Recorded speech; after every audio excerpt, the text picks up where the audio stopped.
ഐസയ 62:8, യെശയ്യാ പ്രവാചകൻ്റെ 62:8. ഇത്രയും നാളും നമ്മൾ വചനം പറഞ്ഞുകൊണ്ട് ദൈവസന്നിധിയിൽ നിന്നതിനാൽ ദൈവം ഇടയ്ക്കിടയ്ക്ക് നമുക്ക് അനുഗ്രഹങ്ങൾ ഇങ്ങോട്ട് തരും. അത് ദൈവത്തിൻ്റെ വിശ്വസ്തതയാണ്. അത് നമ്മൾ പ്രാപിച്ചെടുക്കണം. അതായത് ദൈവം ഒരു വാഗ്ദത്തം അനുഗ്രഹമായിട്ട് തന്നാൽ അത് പ്രാപിച്ചെടുക്കണം. കൈനീട്ടി വാങ്ങിച്ചാൽ മതി. അതിന് വലിയ വേറെ പ്രവൃത്തികളൊന്നുമില്ല. അന്നേരം നമ്മൾ വിശുദ്ധരാണോ വേണ്ടിയിട്ടാണെന്നും ചിന്തിക്കേണ്ട. കർത്താവ് തരാൻ പറഞ്ഞ വാങ്ങിച്ചെടുത്തോണം.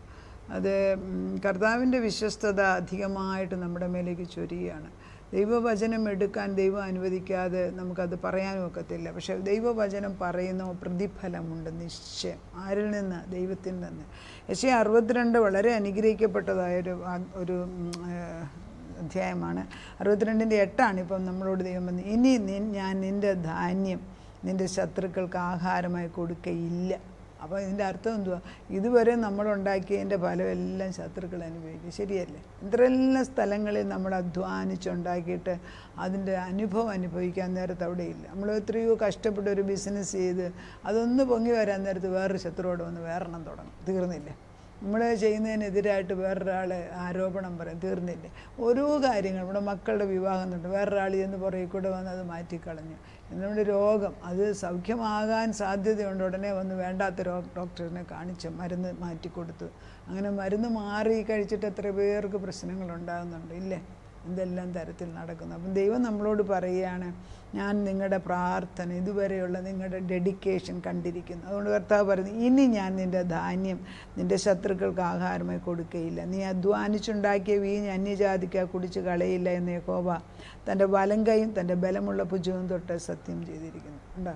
നീ ഉണ്ടാക്കിയ വീഞ്ഞ് അന്യജാതിക്കാർ കുടിച്ച് കളയില്ലെന്ന് എങ്ങനെയാണ്? തൻ്റെ വലങ്കയും ബലമുള്ള ഭുജവും കൊണ്ട് സത്യം ചെയ്യും. കർത്താവ് തൻ്റെ വലങ്ക ഉയർത്തിയിരിക്കുന്നത്. യഹോവ ഭയങ്കര കാര്യങ്ങളെ വെളിപ്പെടുത്തുകയാണ്. സങ്കീർത്തനം 45 അധ്യായത്തിൽ പറഞ്ഞു, ഞാനവൻ ഭയങ്കര കാര്യം, അവൻ്റെ വലത് കൈ ഭയങ്കര കാര്യങ്ങളെ വെളിപ്പെടുത്തി തരികയാണ്. അതുപോലെ യോബിൻ്റെ 36-32 അങ്ങോട്ട് പറയുന്നുണ്ട്, അവൻ്റെ വലത് കൈയിൽ ഇടിമിന്നലുണ്ടെന്ന്. അത് വളരെ ആരും അങ്ങനെ ശ്രദ്ധിക്കാത്തൊരു പോയിൻ്റാണ്. അവൻ്റെ കയ്യിൽ ഇടിമിന്നൽ. എന്താണ്? തൻ്റെ കൈ ഉയർത്തിയാൽ അവൻ്റെ മുമ്പിൽ ആര് നിൽക്കും?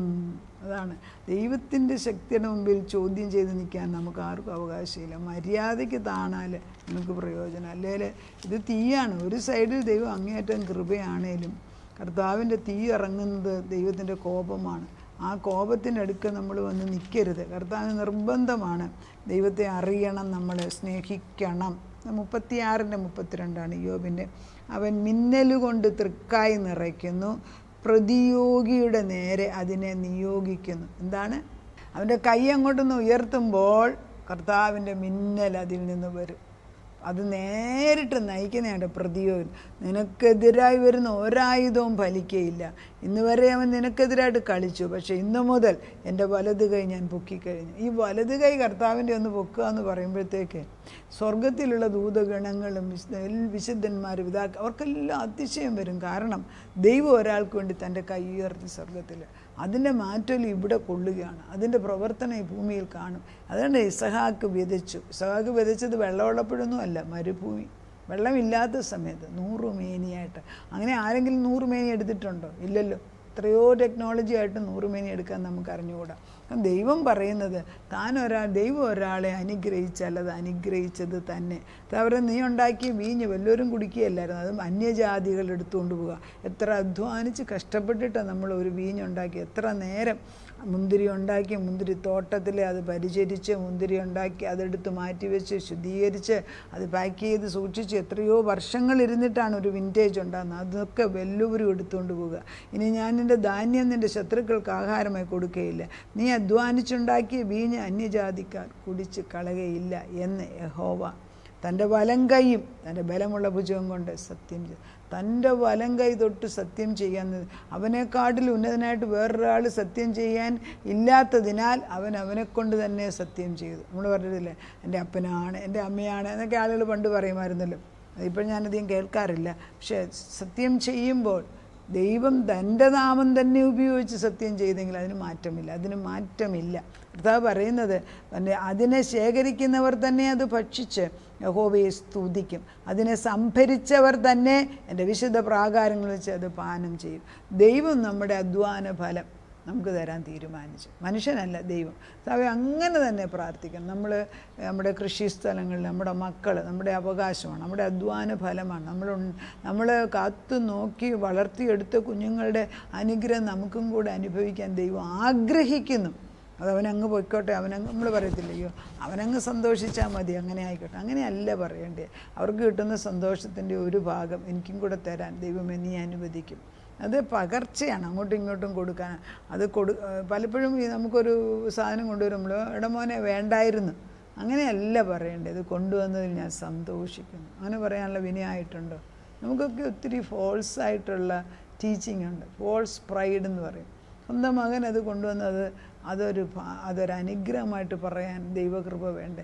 ദൈവം എനിക്കൊരു സാധനം തന്ന, ഇത് ദൈവം എനിക്ക് തന്നാന്ന് പറയാൻ നമുക്ക് ധൈര്യമുണ്ടോ?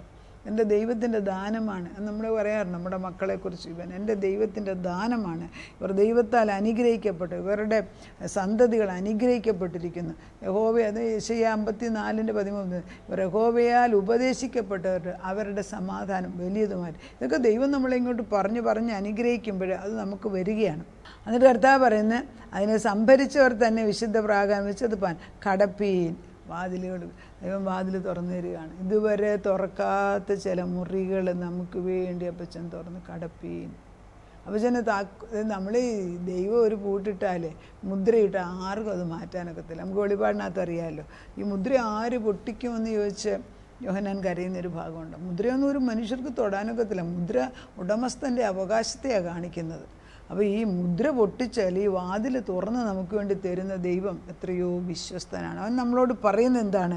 അത് നമ്മൾ കടപ്പീൻ, വാതിലുകൾ കടപ്പീൻ, ജനത്തിന് വഴിയൊരുക്കുവീൻ, നികത്തുവീൻ, പെരുവഴി നികത്തുവീൻ, കല്ല് പിറക്കിക്കളയും, ജാതികൾക്കായിട്ടൊരു കൂടി. നമ്മുടെ മുൻപിൽ പോകുമ്പം നമ്മൾ പിൻതലമുറകൾക്ക് വേണ്ടി വഴി ഒരുക്കണം. പ്രായമായവരെ കൊണ്ട് സദനത്തിലാക്കുന്നതിന് പകരം പ്രാർത്ഥനാ കൃപയുള്ള ഒന്നിച്ച് പ്രാർത്ഥിക്കുന്ന ഒരു കൂട്ടായ്മ ഉണ്ടെങ്കിൽ ഈ ആവശ്യം വരത്തില്ല. ഞാൻ വ്യക്തമായിട്ടും പറയും, ചെറിയൊരു കൂട്ടം ഒന്നിച്ചൊരു 4-5 പേര്, ചെറിയ സ്മോൾ സെല്ല് എല്ലാ ചർച്ചിലും എല്ലാ സഭകളിലും ആവശ്യമുണ്ട്. അവർക്കൊക്കെ പേടി നമ്മൾ ഇട്ടേച്ചൊന്നും പോകുകയില്ല. ഉറപ്പതാണ്, ബാക്ക് ബോണ്. കാരണം എല്ലാ കാര്യങ്ങളും അന്യോന്യം എല്ലാവരെയും അടിക്കാനൊക്കത്തില്ല. പക്ഷെ 2-3 പേര്, ഒരാൾക്ക് ആപത്ത് വന്നു, അവിടെ വേറൊരാൾ ഭക്ഷണം ഉണ്ടാക്കി കൊണ്ട് കൊടുത്തു, ഒന്ന് അന്വേഷിച്ചു. എല്ലാവരും ചെല്ലണമെന്നില്ല, ഒറ്റയാൾ മതി. 1 person can make A difference. പക്ഷെ അറിയുന്നില്ല എങ്ങനെ എന്ത് സംഭവിക്കും. എല്ലാം വലിയ ഗ്രൂപ്പിൽ അറിയണമെന്ന് വിചാരിച്ചാൽ ചിലർക്ക് അറിയിക്കാൻ ആഗ്രഹമില്ലെങ്കിലും ചെറിയൊരു സ്മോൾ ഗ്രൂപ്പ്, മക്കളില്ലാത്ത ഈ അവസരങ്ങൾ, മക്കൾ കൂടെയില്ല, അപ്പോൾ ഇവരെങ്കിലും ഈ നമ്മളെ അങ്ങനെ ഒരു സാഹചര്യമാണ്. അതിന് പകരം അപ്പനും അമ്മയും പ്രായമായി കഴിഞ്ഞ് മക്കൾക്ക് നോക്കാൻ വയ്യ, പിന്നെ ഉടനെ നമ്മൾ ആലോചിക്കും എവിടെ കൊണ്ടാക്കേണ്ടിയെന്ന്. അവർ പോകും, ആദ്യമൊക്കെ സന്തോഷം. പക്ഷേ ഇതുവരെ ജീവിച്ച അവസ്ഥയിൽ നിന്ന് വേറൊരു സ്ഥലത്തോട്ട് മാറ്റുക എന്ന് പറയുന്നത് വളരെ പ്രയാസമുള്ളൊരു കാര്യമാണ്. അതിന് മുൻപേ തന്നെ ഒരു ചെറിയൊരു ഗ്രൂപ്പ് നമുക്ക് ദൈവം തരണമെന്ന് നമ്മൾ പ്രാർത്ഥിക്കണം. കാരണം ആവശ്യങ്ങൾ പറഞ്ഞ് പ്രാർത്ഥിപ്പാൻ തന്നെ ചിലപ്പം പ്രാർത്ഥിക്കാൻ ഒക്കത്തില്ല. അത് ദൈവം നമുക്ക് തരും ചോദിച്ചാൽ. എന്നിട്ട് പറയുന്നത് കല്ല് പിറക്കിക്കള, ജാതികൾക്കായിട്ട് കൊടിയേറുന്നു, ഇതാ നിൻ്റെ രക്ഷ വരുന്നു. ആരെ? എന്നെ ദൈവം കടന്നു വന്ന് സഹായിക്കുക. കൂലി അവൻ്റെ പക്കൽ, പ്രതിഫലം അവൻ്റെ കയ്യിൽ. ദൈവം തരുന്നവനാണെന്ന് അവൻ മറന്നിട്ടില്ല, അവനൊന്നും മറക്കൂല. നമ്മൾ ചെയ്യുന്ന എല്ലാ പ്രവൃത്തികൾക്കും ദൈവത്തിനൊരു കണക്ക് പുസ്തകമുണ്ട്. സിയോൻ പുത്രിയോട് പറയുവിൻ എന്നിങ്ങനെ യഹോവ അരുളി ചെയ്യുന്നു. അവരെ വിശുദ്ധ ജനമെന്ന് യഹോവയുടെ വിമുക്തരെന്നും വിളിക്കുന്നു. നിനക്കോ അന്വേഷിക്കപ്പെട്ടവളെന്നും ഉപേക്ഷിക്കപ്പെടാത്ത നഗരമെന്ന്. അന്വേഷിക്കപ്പെട്ടവളാണ്. ദൈവം അന്വേഷിക്കണം നമ്മളെ.